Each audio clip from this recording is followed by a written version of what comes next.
Now, the Three Martini Lunch with Greg Corombos and Jim Garrity. And welcome, everyone, to the Thursday edition of the Three Martini Lunch, along with Jim Garrity of National Review. I'm Greg Corombos of Radio America. Good, bad, and crazy martinis for conservatives. We're also sponsored today by ZipRecruiter. Right now, Three Martini Lunch podcast listeners can post jobs on ZipRecruiter for free by going to ZipRecruiter.com/free trial. The weather travails continue this week. Jim, it's cold in Fairfax County, so that's ruined your day, or at least changed your schedule. Yes, it has, because we can't have kids going to school in cold, can we, Greg? That's this whole thing called winter. We still have a few days left of it officially. Who could have seen winter coming, Greg? All right, well, let's get on to the actual martinis of the day. Jim, let's start with the budget. Always exciting materials. The Trump budget is out. We know from past Obama budgets that these are wish lists, and these are not things that ever actually happen in their totality. But in terms of actual priorities, kind of nice. He wants a 10% increase in defense spending, 6.8% increase in Homeland Security spending, 6% increase in veteran spending, and everything after that is cuts. EPA, 31%. State Department, 28%. Agriculture, 21%. HUD, 13.2%. 12% Interior. 17.9% HHS. 13% Transportation. 13% Education. 16% Commerce. And then it gets smaller and smaller as we go. Obviously, we know that it's not going to be that easy on these spending bills. Democrats can filibuster in the Senate, for example. But it's kind of nice to see some conservative principles on paper, including the eradication of certain things like the Corporation for Public Broadcasting and the National Endowment for the Arts. Yeah, Greg, I'm going to make a little bit of a confession here. I don't really understand why Budget Day is like, there are some people in the journalistic world who like circled this day in red on their calendars and they really get excited. And you can kind of see some people even on Twitter, the budgetary reporters say, "Happy Budget Day." I didn't even put my tree up this year. Some people exchange gifts. For some people, it's a really big deal. Now, I remember back in my days as a wire service reporter, our editors would get us everybody together and say, okay, everybody's got to take an agency. And when it comes out, you got to go through it and you got to see what the budget's going up and where the budget's going down and what programs. And I remember thinking, but this is a wish list, as you said. This is the plan. But ultimately, it's Congress that sets up how much money goes where. And a lot of this stuff is, fairly specific in the appropriations bills.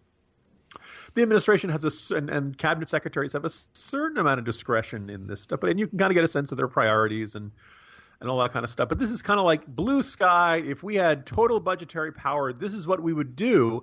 And I suppose you can learn a lot from the thinking of the administration, but they don't. So I'm not entirely sure why this is treated as the big deal that it is.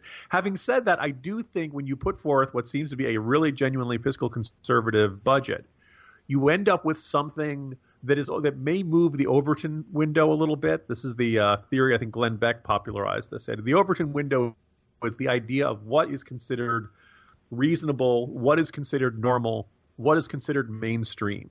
And there's a lot of arguments that say, look, you try to shift things one way or the other in the Overton window. The Obama administration, it moved up pretty significantly to the left. Basically, a lot of ideas of government taking over during the crash of 2008. The idea, well, we're going to have the government own own a car company of General Motors. Previously unthinkable, and now all of a sudden it became thinkable. And the first step to getting an idea enacted is to get the idea not seen as crazy anymore. So if a conservative budget can get people saying, well, do we really need funding for the Corporation for Public Broadcasting?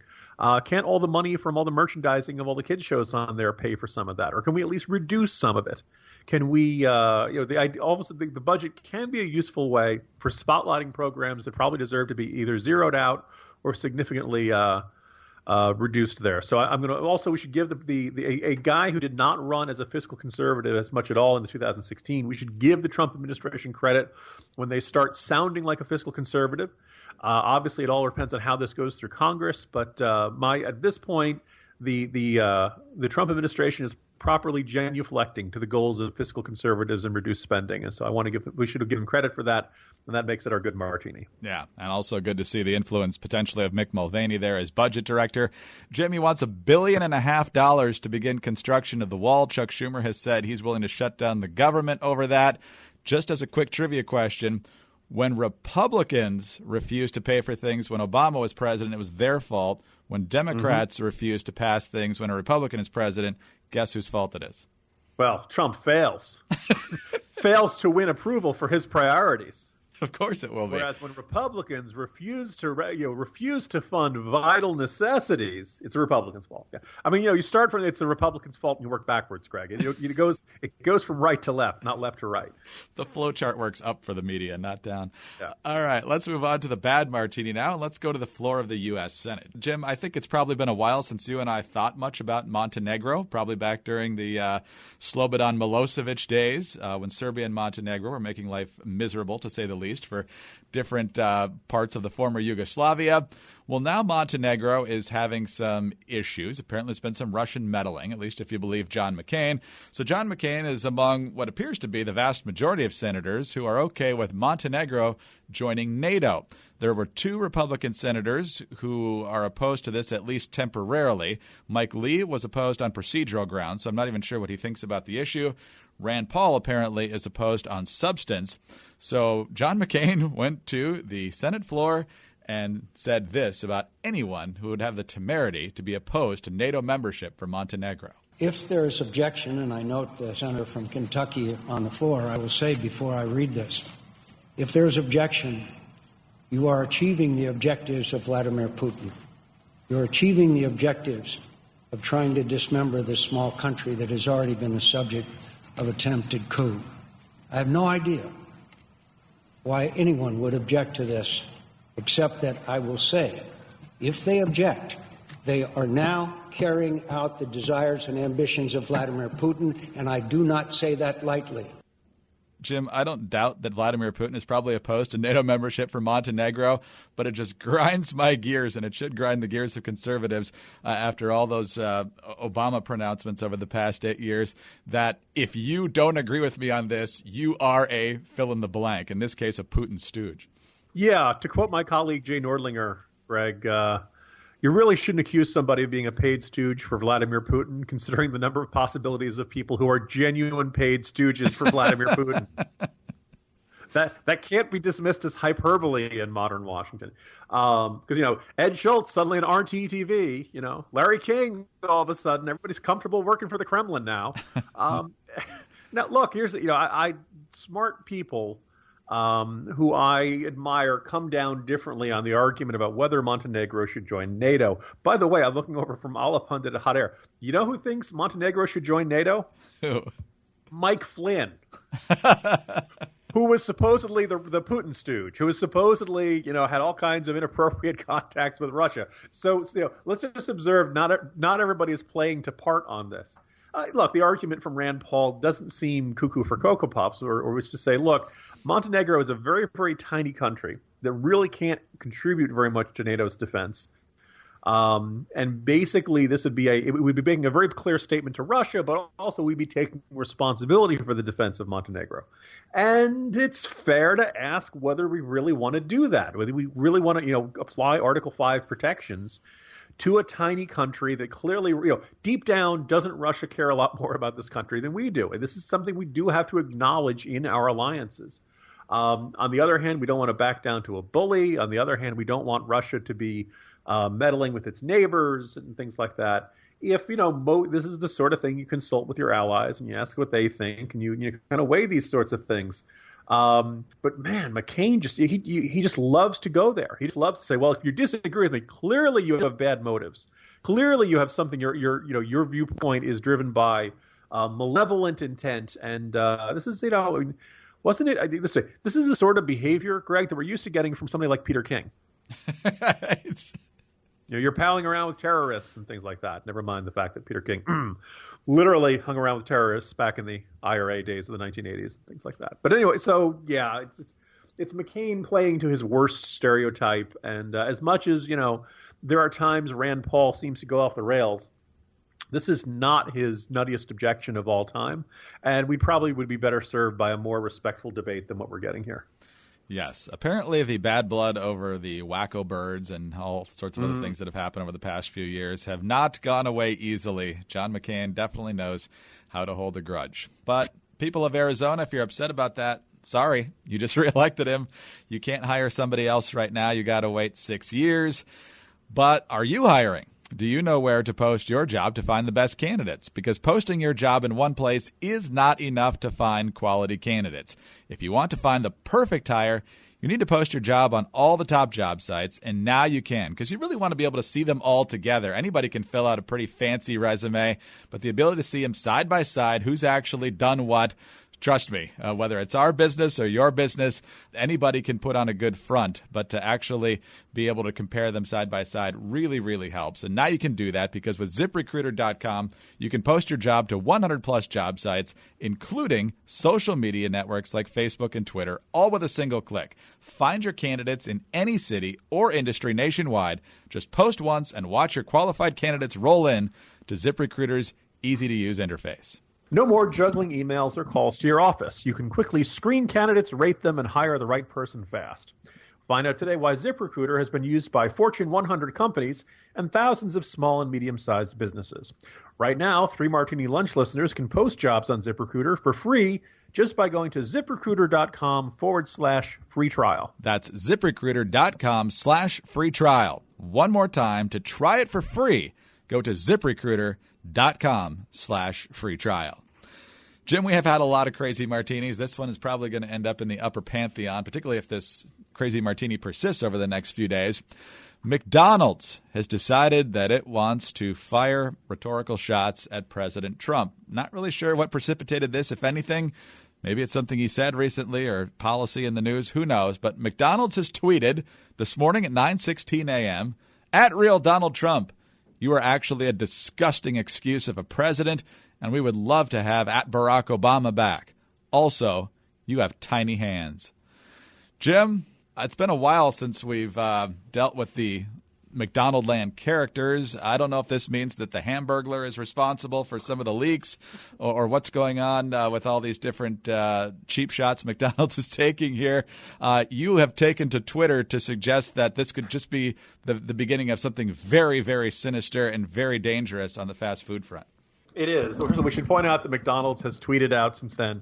Twitter notified us that our account was compromised. We deleted the tweet, secured our account, and are now investigating this. So maybe they got hacked. I'm sure I haven't seen any statements from them that the toaster is still loyal, the way Anthony Weiner insisted. Oh, look, we don't know what happened. The Occam's razor would suggest at some point some hotshot millennial comes into their office and says, "Look, you old guys really don't understand social media.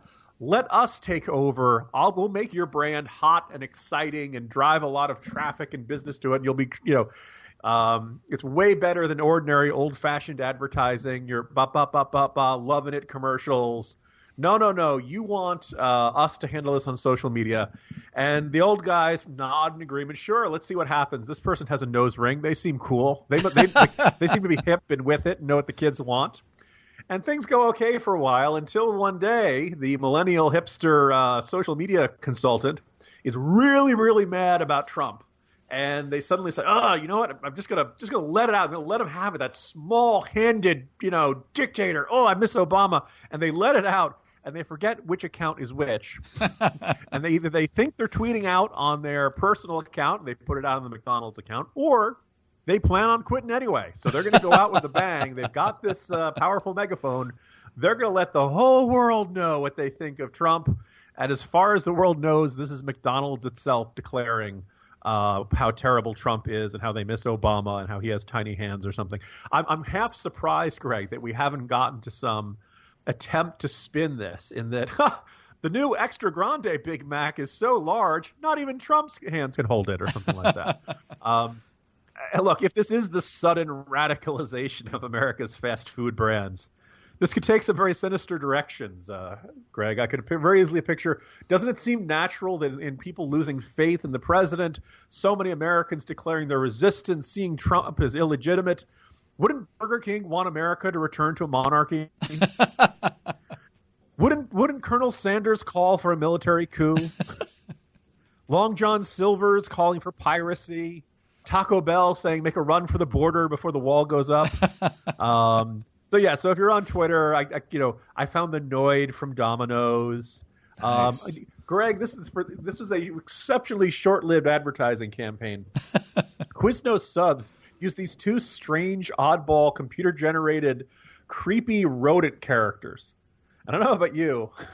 When I think of a clean, healthy, health board approved place to eat, I want to see rodents singing the praises of a particular restaurant. I have the same thing with the rat from Chuck E. Cheese. Kind of a sense of, oh really? I wonder why you chose a rat as your mascot. So then, by the way, if you think about it, maybe there's some sort of force that could unify all of us. And I thought about the idea of a benevolent, mystical mermaid who could be everywhere at once, like from Starbucks. The Starbucks mermaid seems to exist on every corner in America, at least in my neck of the woods. Some people undoubtedly were turned to other forms of leadership and guidance. I don't know about you, Greg, but apparently livestock are now sentient and urging us to eat more chicken, at least according to the Chick-fil-A ads. A lot of people said that Dairy Queen would be the natural co-ruler with Burger King in the monarchy. But eventually I kind of figured that America would get back to its true values. We would salute the heroism of Firehouse Subs, founded by firemen. And really, no fast food chain could unite all Americans quite the way the good old-fashioned frontier spirit of Roy Rogers. There's some sort of yippee-ki-yay joke we could put in there, but anyway. Just call me Roy. Yeah, exactly right. So McDonald's going to be a fun day for their executives today. Better tighten up the ship on the social media front. And while you're at it, you might as well make your burgers taste better, too. Your fries are excellent, by the way. Jim, Ideas Summit today and tomorrow, so we won't see you or hear from you till Monday, but good luck with the summit. Thank you, Greg. See you Monday, guys. Jim Garrity of National Review. I'm Greg Columbus of Radio America. Thanks for being with us today. And be sure to visit our friends at ZipRecruiter. Right now, 3 Martini Lunch listeners can post jobs on ZipRecruiter for free by going to ZipRecruiter.com/free trial. Please join us again for the next 3 Martini Lunch.